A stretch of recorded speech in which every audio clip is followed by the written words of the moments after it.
Hola jóvenes, bienvenidos nuevamente.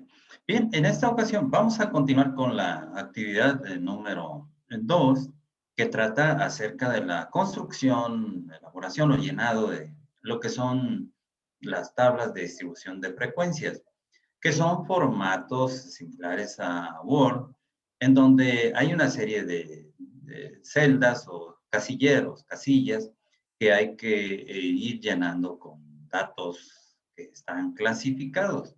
Tenemos un grupo de datos y hay que clasificarlos todos.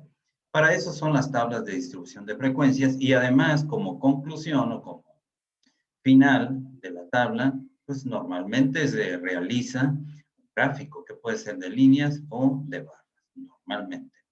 Bien, entonces les voy a compartir. Vamos a hacer en esta ocasión un problema. La vez pasada solo les di los pasos que tienen que seguir, pero en esta ocasión nos vamos a enfocar en un problema, concretamente. Y a partir de ello, siguiendo los pasos que están señalados para su construcción, bueno, pues a partir de esa serie de datos, hacemos nuestra tabla de distribución de frecuencias, luego hacemos un gráfico de líneas y finalmente concluimos con ya el final, que serían las conclusiones. Bien, entonces ahí les puse tabla de distribución de frecuencias. Ahí están los pasos a seguir para tenerlos ahí a un lado y en la parte derecha vamos a ir desarrollando todos y cada uno de esos pasos. Bien, dice, ¿cómo se realiza una tabla de distribución de frecuencias? Bueno, les hice un problema, dice problema, se aplicó un examen a 60 alumnos, los cuales obtuvieron las puntuaciones que se muestran a continuación. Determina la tabla y un polígono de frecuencias, o sea, un gráfico de líneas de los datos mostrados. Primer paso, recopilar datos. Bueno, ahí están los datos que se obtuvieron de 60 alumnos. Uno obtuvo 30 puntos, otro 28, hasta terminar con el último que alcanzó 31 puntos. Todos estos datos los vamos a clasificar en nuestra tabla de distribución de frecuencias. Ahora bien, antes de hacerlo, pues hay que hacer una serie de cálculos, aquí están indicados al lado izquierdo, pero también es importante que entiendan lo siguiente. Este problema lo pueden generalizar, lo pueden extender hacia otros casos. Por ejemplo, yo aquí podría ponerles, y sería perfectamente válido, eh, en una empresa tiene 60 trabajadores, los cuales produjeron a lo largo de cierto tiempo, uno 30 productos, otro 28, otro 20 y así hasta terminar con el último de los 60 trabajadores. Sería exactamente el mismo procedimiento. Igual podría decir, bueno, pues en el mercado o en una tienda de autoservicio hay 60 productos que se vendieron en cierto número de días. Uno se vendió 30, otro se vendió 28 veces, otro se vendió 20 y así sucesivamente. O sea que este ejercicio ustedes lo pueden relacionar o lo pueden extender, pueden ampliar su horizonte de aplicaciones bastante. Bien, entonces vamos a proceder al segundo paso. Hay que ordenar los pasos, los datos obtenidos. Aquí pues no hubo necesidad de recopilar nada, simplemente les estoy dando los datos. Entonces los vamos a ordenar. Para ordenarlos, algunas personas lo hacen en un renglón o en dos, ponen todos los datos ordenados de menor a mayor. Esa es la forma más común de ordenarlos. O bien en columnas también puede hacerse. Es muy flexible esto de las tablas de distribución de frecuencias. Se puede hacer de diferentes maneras. O pueden hacer una combinación entre línea, un renglón y una columna, como lo hice yo. Se los muestro a continuación.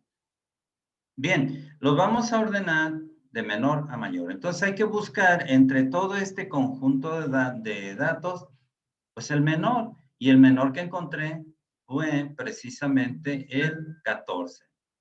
Bueno, pues entonces lo voy a poner ahí, el 14. Y lo voy a encerrar en círculo para indicar que es el menor, nada más. No tiene otro fin, ese círculo. Bien, pues entonces ya tengo el dato menor y voy a seguir buscando en orden ascendente. Y pues buscaría el 15, pero el 15 no hay ninguno. El 16 encontré dos datos. Eh, Aquí está uno. Y pues el otro, aquí está. Luego busqué el 17, no encontré nada. 18 y 19 tampoco. Seguí con el 20 y encontré dos datos con el número 20, que son puntuaciones de alumnos, o sea, dos alumnos que sacaron 20 puntos.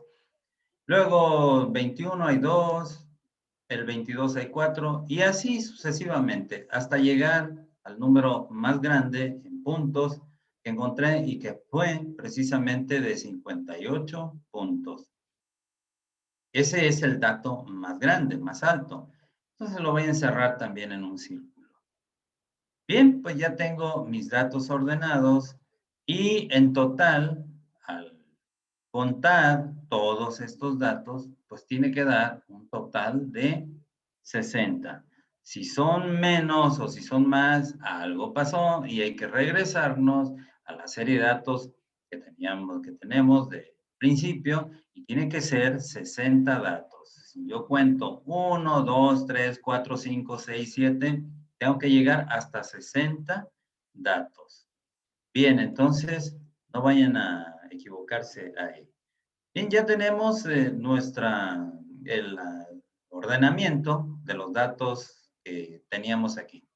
Vamos con el paso número 3. Dice determinar la cantidad o número de clases. Para ello se utiliza la fórmula de Sturges.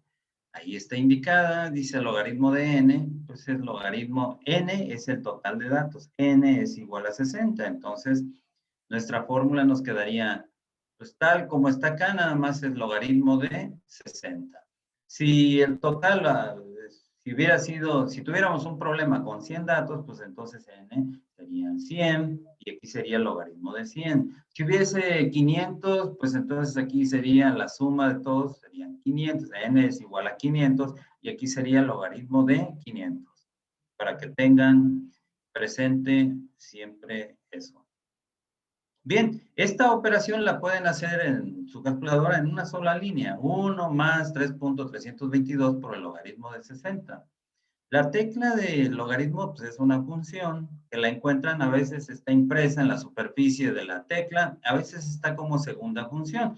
Eso ya depende de su calculadora o dependería de su calculadora.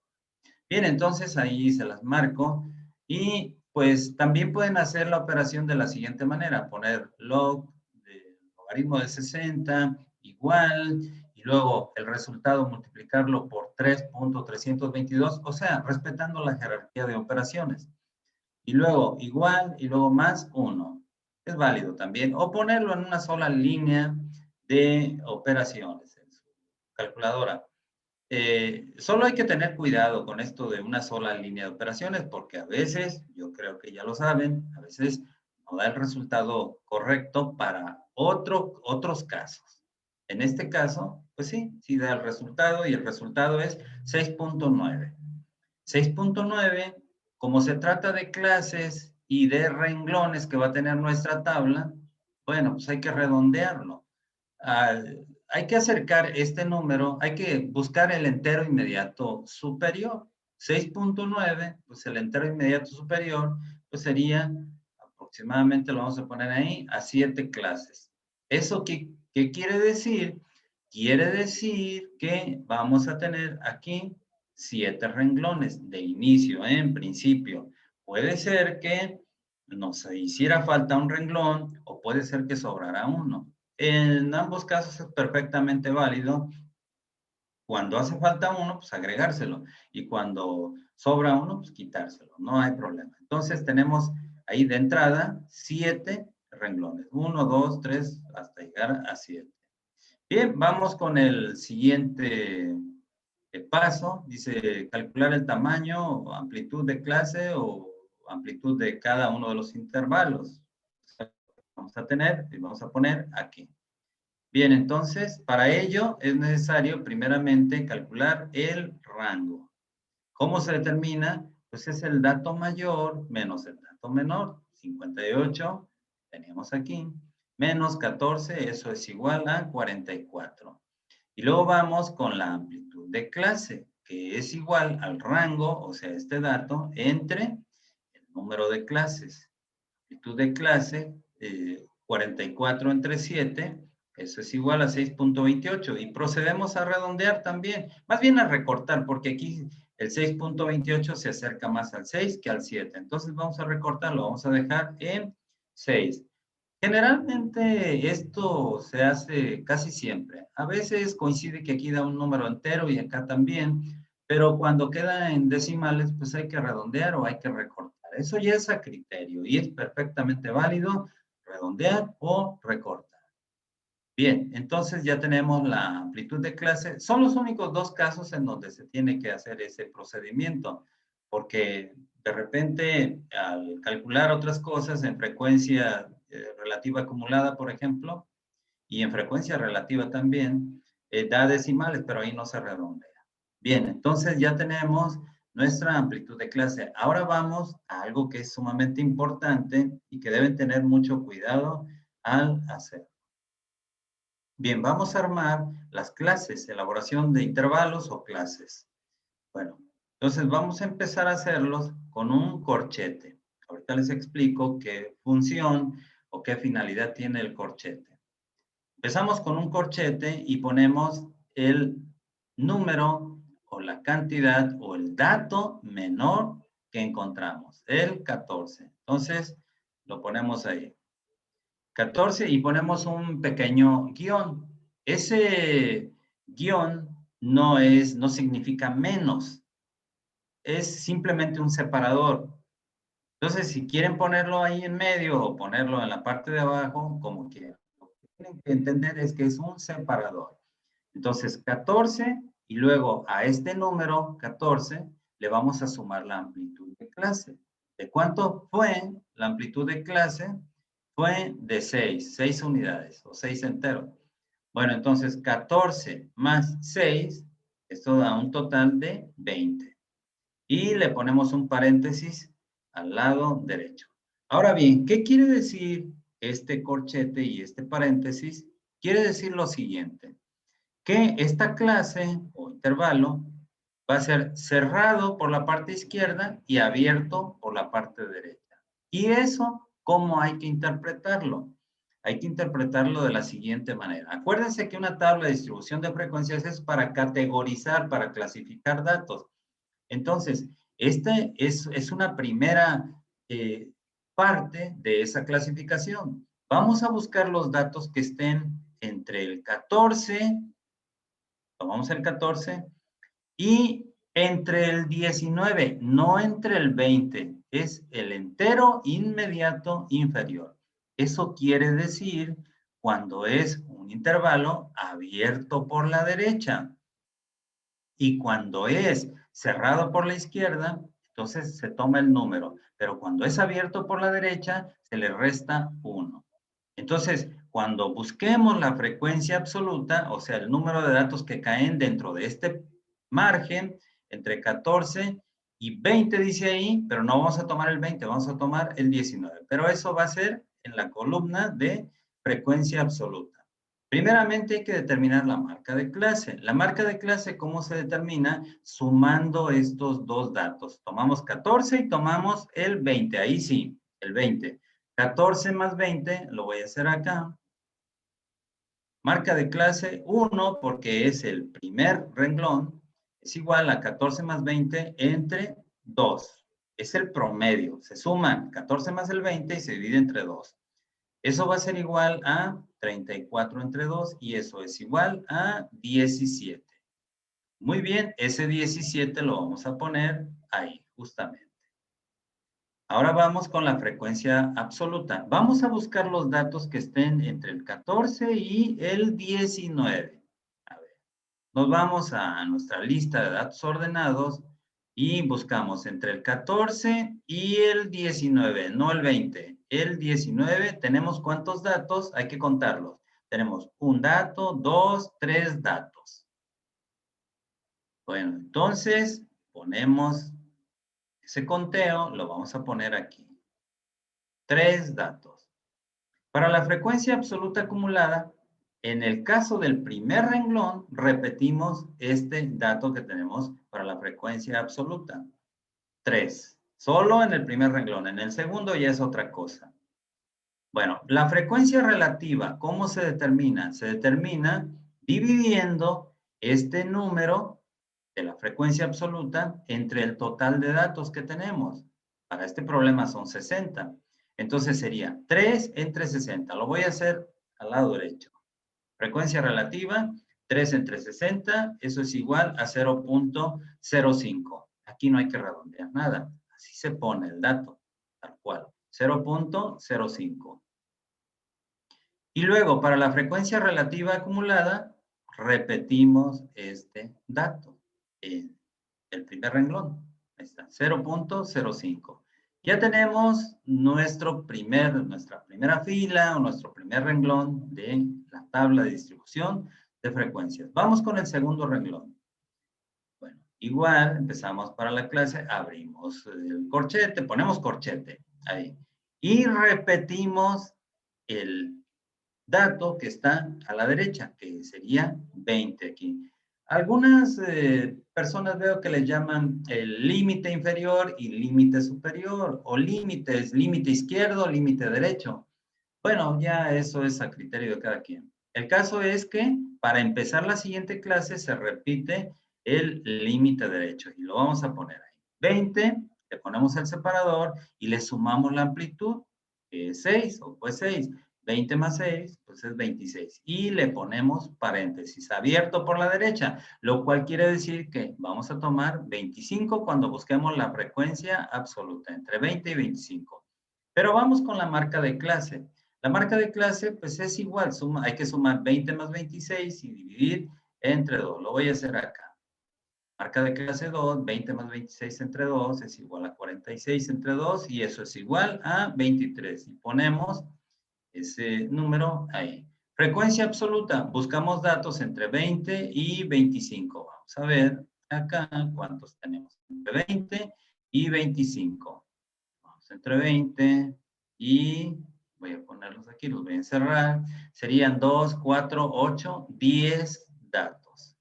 Bueno, pues entonces nos vamos a nuestra tabla y ponemos ahí 10 datos. La frecuencia absoluta acumulada, fíjense bien, aquí vamos a hacer lo siguiente. Vamos a sumar este número con este, en diagonal. O sea, vamos de aquí para acá y hacemos una suma. Y el resultado lo vamos a poner aquí. Bueno, entonces 10 más 3, eso es igual, sería igual a 13. Pero dejen quito todo eso que se ve muy feo y vamos a ponerle el 13 ya bien hechecito. En todos los casos, hacia abajo, siempre va a ser así. El número que tengamos aquí lo vamos a sumar con este. En diagonal, o sea, así, luego así, así, nos vamos hasta que terminemos. Hacia abajo es igual. Y va a ser lo mismo, exactamente lo mismo para estos casilleros que están acá. Vamos a sumar en diagonal. Bueno, entonces borro todo eso y vamos a continuar con el llenado de nuestra tabla. Frecuencia relativa, ¿cómo se determina? Pues hay que dividir la frecuencia absoluta, en este caso para el renglón correspondiente es 10 entre 60. A ver, vamos viendo. Frecuencia relativa, 10 entre 60 es igual a 0.16667 y lo ponemos ahí. Y hacemos lo que les decía hace un momento. Hay que sumar este más este. Y el resultado lo ponemos ahí. Bien, ya tenemos nuestro segundo renglón. Los siguientes renglones es algo parecido. Hay que poner corchete ahí y luego repetimos el 26, el límite de la derecha. 26 más 6 serían 32. Abierto por la derecha. Luego sacamos la marca de clase, al sumar estos dos y dividir entre 2 resulta 29. Luego buscamos los números que estén entre 26 y 31 y resultan 11. Y así nos vamos llenando nuestra tabla de distribución de frecuencias. Pero, a ver, teníamos ¿cuántas clases? 7 clases. Y ahí están, 7 clases. Pero en la última tenemos que ser observadores. Y podemos notar lo siguiente. A ver, sería entre el 50 y el 56. Y aquí en la última clase tiene que cerrarse completamente. Es decir, hay que poner corchete acá, del lado derecho. Y eso indicaría que tendríamos que buscar números entre 50 y 56, no 55, sino 56. Pero vamos a ver si todos los datos quedarían contemplados dentro de ese 50 y 56 para cerrar nuestra última clase. Vamos viendo en nuestra lista de datos ordenados y vemos que hay uno que queda fuera.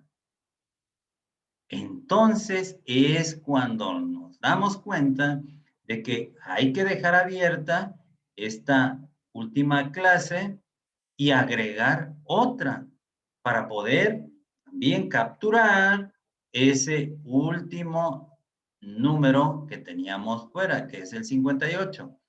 Bueno, entonces la dejamos abierta y buscamos números entre 50 y 55. O sea, respetamos lo que habíamos hecho anteriormente. Entre 50 y 55, ¿cuántos datos tenemos? Vamos viendo.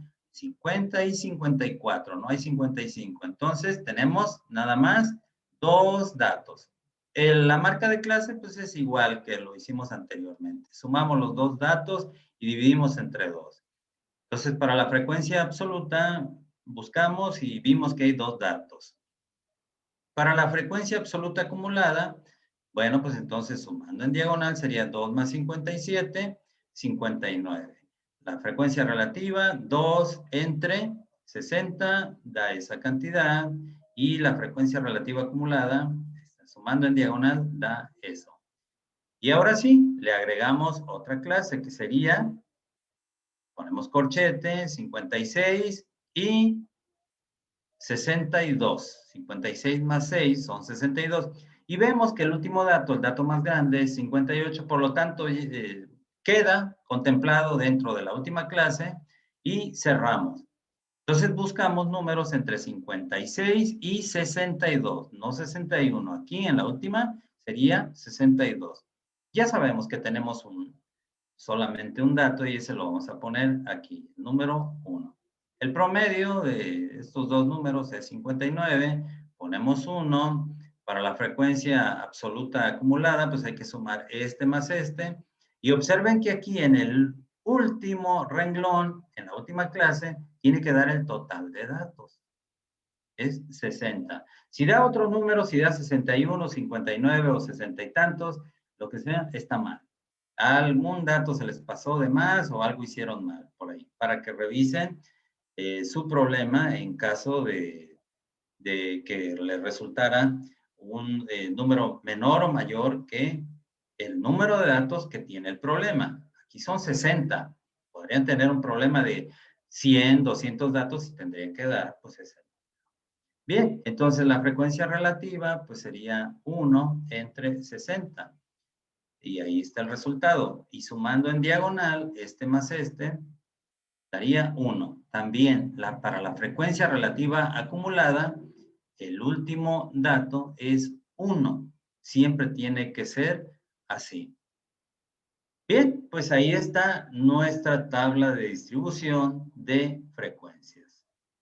Ahora bien, si queremos comprobar un poquito si estamos bien, pues hay que sumar todas las frecuencias absolutas. Hay que sumar 3 más 10 más 11 y todo eso tiene que darles 60. O sea que tiene que haber coincidencia entre este número y este otro. Y luego para las frecuencias relativas sumamos también y tiene que coincidir este número con este. Siempre es así.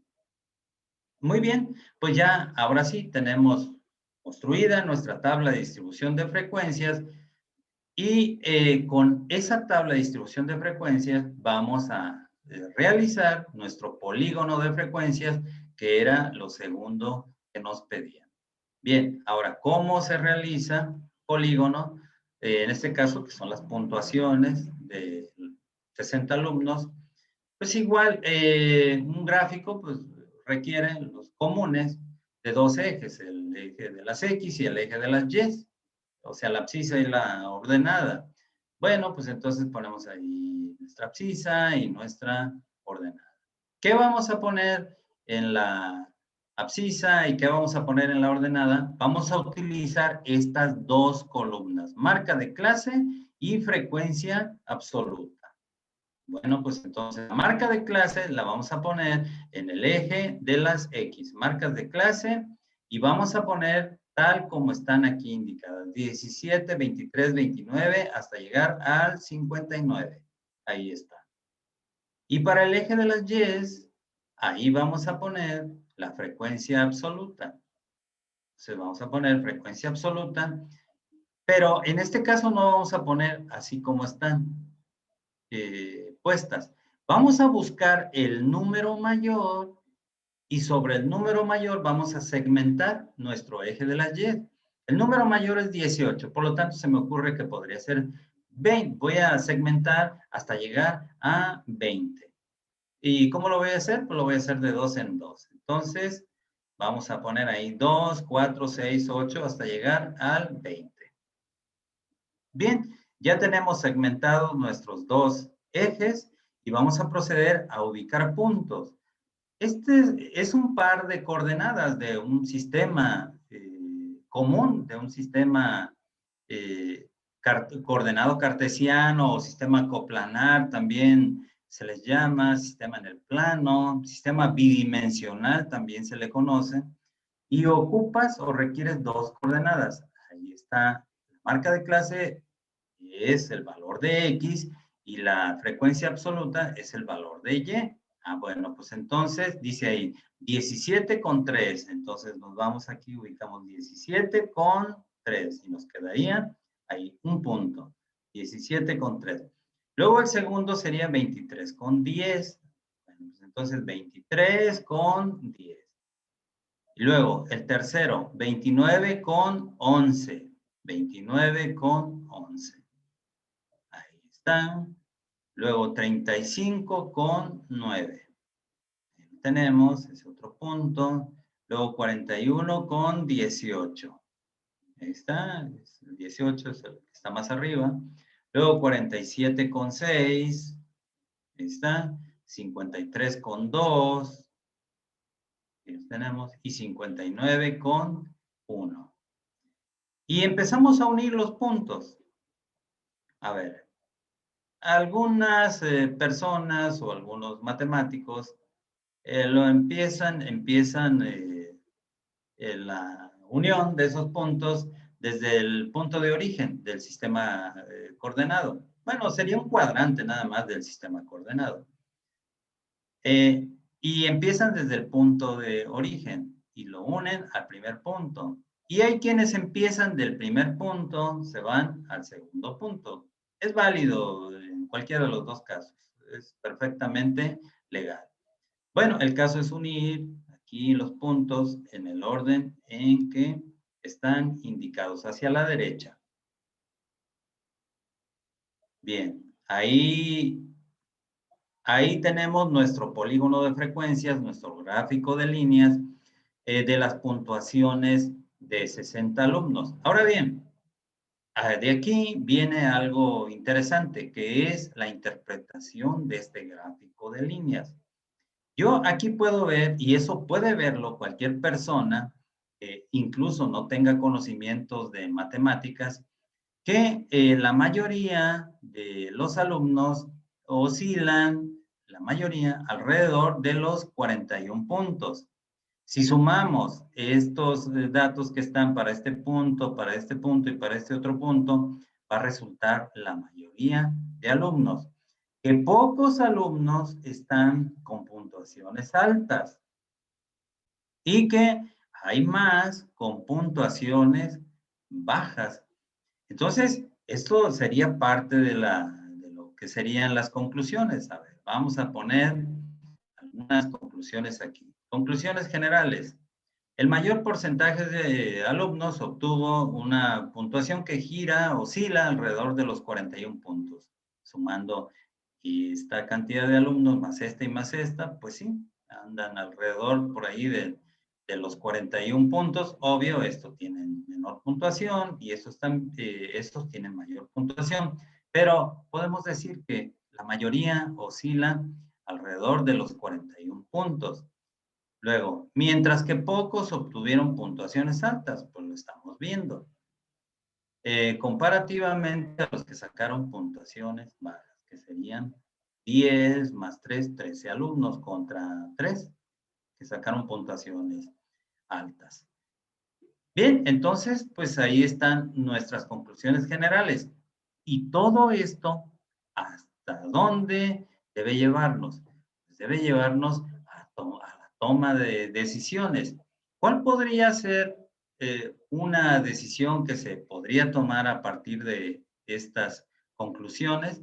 Podría ser la siguiente. Bueno, hay varios alumnos que tienen puntuaciones bajas, por lo tanto, es conveniente darles asesorías, que tengan un contacto más personalizado con su maestro, etcétera, etcétera. Eso podría ser como parte de una decisión que si ustedes son maestros, pues podrían tomar esa decisión. Pero si ustedes fueron contratados para que hicieran un estudio al respecto, sea con alumnos o sea con otros quehaceres, ya les dije al principio, bueno, pues entonces tendrían que sugerir a la instancia correspondiente para que lo hicieran.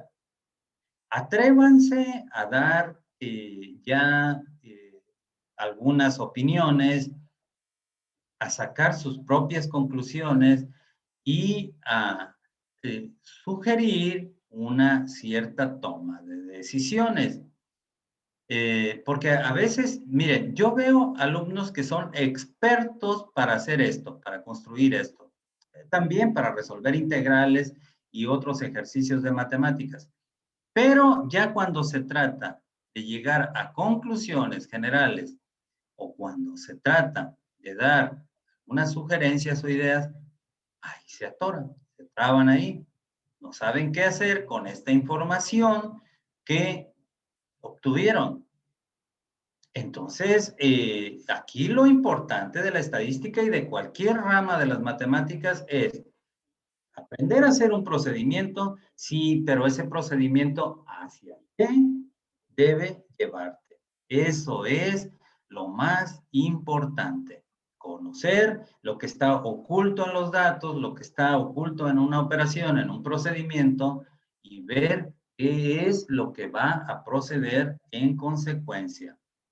Entonces, para que vayan, sobre todo ustedes que ya van al siguiente nivel, a nivel profesional, a nivel de estudios, en donde van a estudiar una carrera, pues anímense, den opiniones.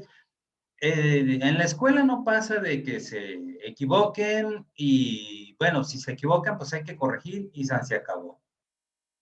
Ese lujo no pueden darse o dárselo en una empresa, porque si se equivocan en una empresa y a la empresa le cuesta miles o cientos de miles o millones de pesos, una equivocación de ustedes, sencillamente les levantan la manita y les dicen, bye bye, vaya bien. Los corren de su trabajo. Entonces, si se van a equivocar ustedes, equivóquense en la escuela. De esa manera, pues pueden corregir ahí mismo. Ah, bueno, pues entonces me equivoqué, no pasa nada. Bueno, dicen algunos, pues sí pasa, profe, porque me reprueban y eso. Bueno, pues traten de equivocarse lo menos posible. Eso es lo que buscaría yo que llegaran a ese punto. Muy bien, pues entonces, jóvenes, esta imagen se las paso ahí en el chat. Ahí van a tenerla. Y si hay o si les quedó alguna duda, pues ahí me preguntan, vamos, me voy a salir de aquí. Y ahí me preguntan, me hacen saber todas sus dudas y se las respondo. Yo espero que haya quedado todo claro. Ojalá. Y porque es el único problema que les voy a resolver. Los demás los resuelven ustedes siguiendo exactamente el mismo procedimiento. Obviamente, habrá otro número de datos, otras cosas, otros casos, y bueno, pues ustedes tienen que hacer su tabla de distribución de frecuencias, luego su gráfico de líneas o de barras que, a ver, dejen, es algo que olvidé también decirles, a ver, este es un gráfico de líneas, pero si se tratase, se tratara de un gráfico de barras, lo único que tendrían que hacer ustedes es ubicar los puntos, eso es enteramente igual, y aquí dibujar que el punto, dibujan una barrita hacia arriba y que el punto quede en medio. Luego otra barrita para el siguiente punto, otra barrita, y así hasta que terminen con todos los puntos. Y ese sería un gráfico de barras o histograma. Esa es la única diferencia. Hay quienes hacen a veces histogramas, gráficos de barras, y hay quienes hacen a veces polígonos de frecuencias como este, y hay quienes hacen las dos cosas en el mismo gráfico. Ponen las barras y luego unen los puntos en su parte central, ahí que quedan en las barras, y ahí tienen las dos cosas, el polígono de frecuencias y el gráfico de barras. Muy bien, jóvenes, pues es cuanto por esta ocasión. Espero que les haya quedado claro. Nos vemos. Bye, bye.